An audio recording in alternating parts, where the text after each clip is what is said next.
Hello and welcome to That British Homestead. Today, wow, we're doing the first sowing of February. I can't believe it. I am like, woo, so excited about it. And I've made a ton of new labels. Look at that.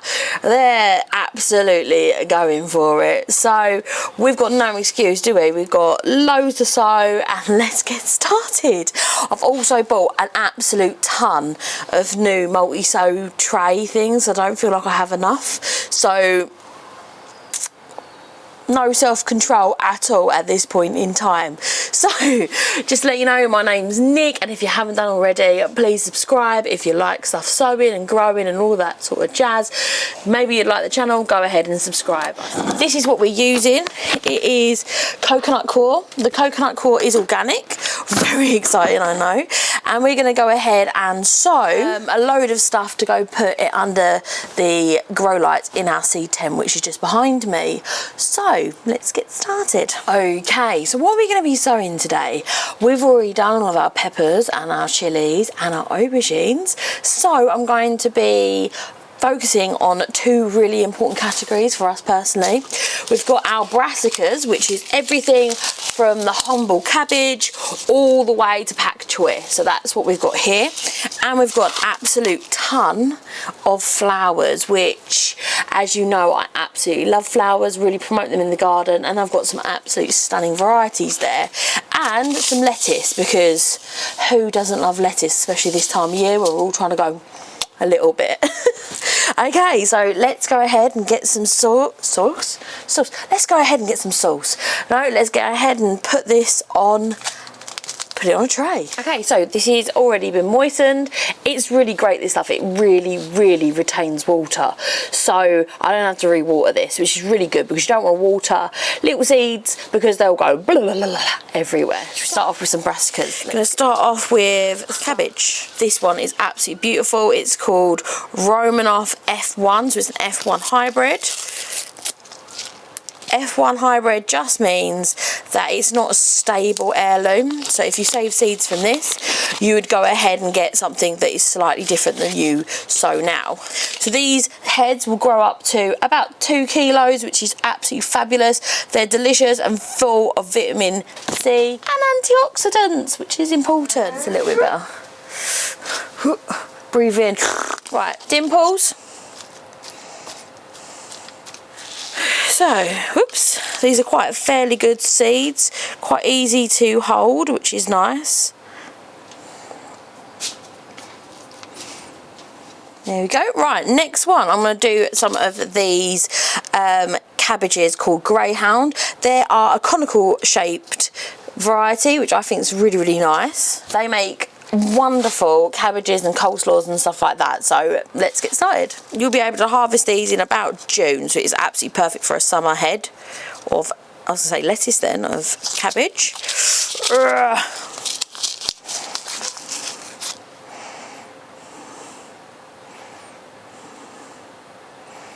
Then just going to really lightly cover these, just so they're like 360 when it comes to moisture levels. There we go. So this one is called Dutchman. It is another cabbage. We're going to go ahead and sow that now. It's a really versatile, different type of cabbage. So it can be chopped up and used as a coleslaw. It can be steamed. It can be eaten cooked or uncooked. So it's a really great variety to have, because you never really know what you're going to be doing in a few months' time, obviously. But there's one thing we do love, is sauerkraut, and all of this would be wonderful in it. So it is going to be something going to be super exciting. This once again will be harvested around about June. I like to sow them 2 to a square and then just thin out the weakest, because I'd rather that than not have anything germinate. So it's super simple. Just fold over the tab a little bit like so, make sure it doesn't open up again. So I'm going to go ahead and just kind of smush them over. They're a really exciting harvest for us, So we do want to make sure that we have quite a lot of cabbages. Cabbages are super easy to go ahead and store as well. So it's going to be something that is really rather nice to have quite an influx of them, because like I said, we can do sauerkraut, we can do coleslaws, etc., and they keep rather well. Here we go, so that one's all done. Put that to the side. Okay, so you can see that we're going to be continuing on our journey, and I think we're going to be going for some Brussels sprouts, Jasmine's absolute favourite. So these are a new variety called Goina. My sister bought me these for Christmas, so they'll be quite exciting to go ahead and try. Try not to rip the information at the back. So we're going for a nice early harvest of this, but we can be sowing these all the way until April, which is rather exciting.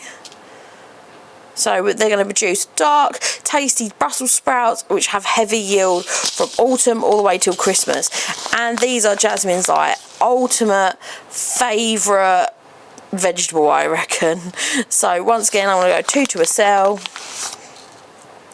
and thin out the weakest one. So we'll be sowing those out about May. So when we're going to be putting most of our things out. Next up is some cauliflower called All Year Round. This is an absolute favourite of ours. I love cauliflower cheese, so it'll be super excited if we get some heads of this. We've got some absolute corking harvest of cauliflower last year, so we're going to be sowing this out, and it is a superb tasting variety. It produces really lovely white head as shown on the picture. Oop, where are you? There we go. So that's really exciting, and we can sow it pretty much all year round, all the way into about July. So that will give us a nice long variety, and it freezes, so we can actually pop this in the freezer and have it over winter as well. But you get a harvest up until October, so that's exciting. But with staggered sowing, you can get a harvest all the way up into October, so it's really exciting for me personally, because I love me some cauliflower. 2 varieties here. I think I'm going to do 2 of each. One is one called, both are Cabbages. This is the broccoli that you kind of see in the supermarket. You know when you go to the supermarket you're like, oh, I'll pick up some broccoli. This is the broccoli you're talking about. It's not sprouting broccoli. It's actually called Cabbages. I just call it broccoli, but it is a type of broccoli. Okay, so there's 2 varieties here. We've got Covina, and we've got Marathon, which this is an F1 hybrid, this one is not. So we're going to grow 2 of each, or should I say, yeah, 2 of each. So I'm going to stagger the growing of this, because obviously we do want a lot of broccoli, because I love broccoli. It's full of, once again, vitamin C and antioxidants. It's really, really good. This one has a really wonderful head size, and this one is really reliable and can be harvested throughout the summer. So it's exciting to have both of them. I'm going to stagger the sowing of this though throughout the month, so let's go ahead and sow them. Right, same as before, all broccoli. Oh, I hate it that you have to pull all of the information off to open up the seed packet. That's frustrating. Okay, so all of the brassica seeds are pretty much sown in the same way, which is on the top and then very lightly buried. Ooh, they're lovely little circular seeds. Once again, they're all pretty much the same.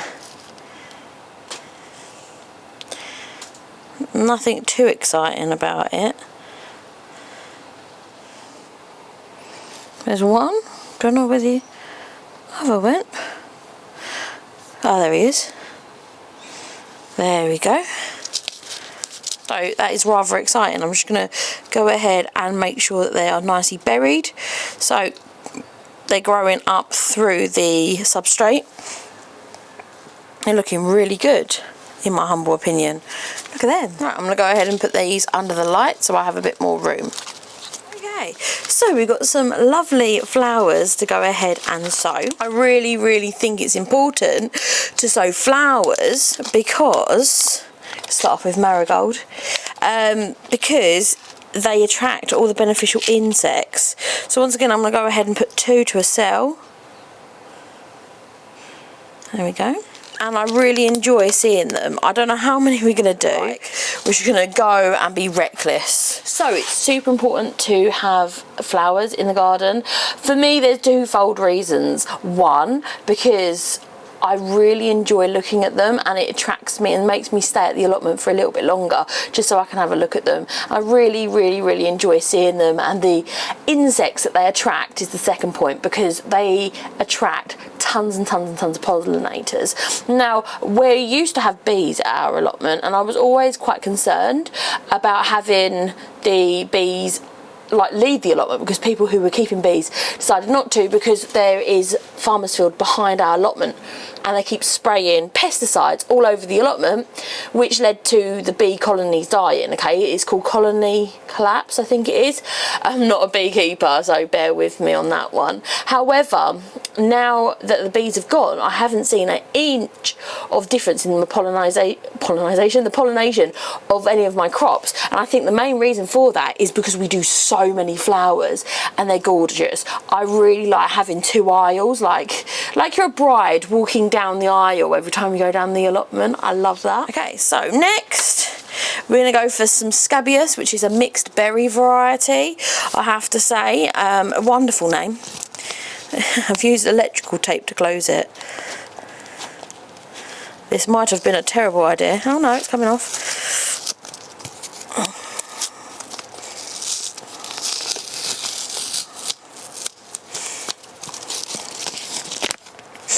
So these are really interesting shaped seeds, as you can see. I might do two of those because they're a mixed variety.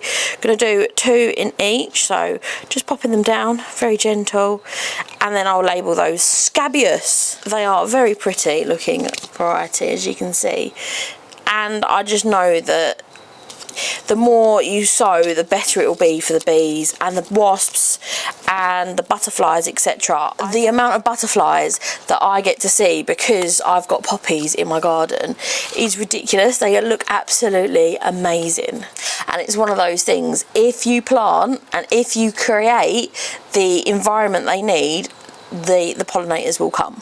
Alright, guaranteed. So some star blue here, you can see that they're really pretty. Look how pretty they are.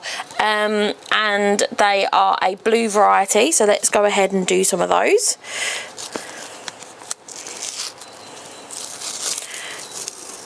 I like to have a complete and utter collection of colours, like a collage of colours.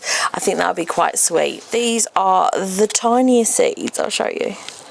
Look at those. They almost look like very microscopic grass seeds. They're so tiny. So because they're so tiny, I'm of course not going to cover them. I'm just going to give them a sprinkle. I might just do two of those, because I've probably done about 10,000 of them in that tiny little area, and I'll leave them on top. Well, they do say sow a little bit deep, 1/2 centimetre deep, so I'm going to go do that. I was not expecting that, you know. Maybe it's because they need the moisture. There we go. Interesting. We learn something every day. Right, let's go ahead and label those. These ones were amazing. Power out. Anyway, let's continue. I don't know if you can hear the alarm. It's my neighbour's alarm. I apologise. Okay, so these ones were amazing last year. They were really great. They are very mixed variety, so I think I'm going to do 3 of these bad boys.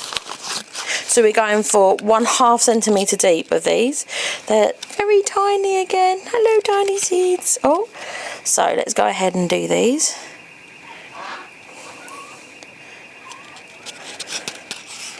I'm hoping that the seeds have spread in the allotment, so I get a few extra. There's only 2 left, so what's the point of keeping them? Hey. So these ones are called Cabbages. And look at all them beautiful varieties. These ones here are called Living Stone. They are so beautiful, and I like the mix, and they're daisies. These daisies are one of my favourite variety of flowers. I really enjoy daisies. I think I got these from Lidl, which just shows I buy everything from everywhere. I probably didn't do one whole row of these just because they're so adorable, and they have such tiny little seeds. Look, they're almost like poppy seeds. They're so small.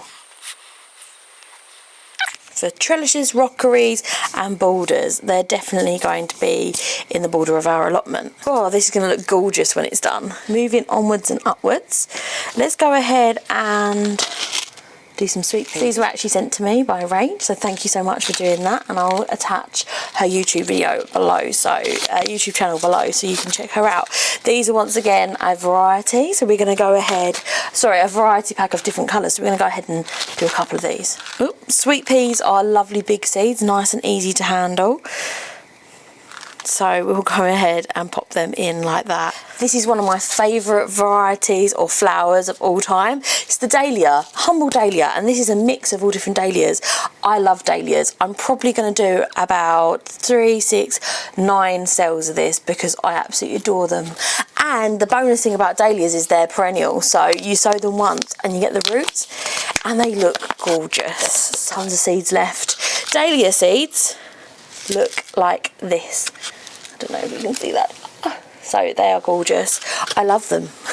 2 to a cell. And they're so easy to sow. They're probably the easiest flower that I've ever gone ahead and sown. I've never, touch wood, had any issues with sowing dahlias, which is surprising because most people go ahead and buy these as bulbs, and they're so much more expensive than seeds. I mean, these seeds, like, how many did I get? 50 seeds, and I think they were about £1. So all different colours, so you get flowers in the first year, so I definitely think it's a wonderful idea. Dahlia, dahlia, dahlia. A wonderful idea to grow them from seed, and I'm definitely going to grow more of those. Right, last but not least, let's get that filled out. Now, I'm not going to lie to you, I struggle reading that name. Anritharum, but they're basically bunny rabbits, and they're a mixed variety, so we're going to do 3 cells of these. I remember these as a kid, and we used to make them talk like rabbits at each other, and I actually taught Jasmine how to do it this last year, and I just think they're absolutely fab. These are absolutely gorgeous. There are some really beautiful varieties. I'm hoping these have spread over the allotment, and I use them as a border. The seeds are so tiny, as you can see. Do you see their little black dots? Isn't just dirt on my hand, but you could be forgiven for thinking so. And these are absolute fab, so we're going to go ahead and sow them. And they have some, I'm telling you, there was this one, it's not on the packet there, but it looked exactly like a sunset and it was beautiful. I'm going to write rabbit flowers on these so I know what they are.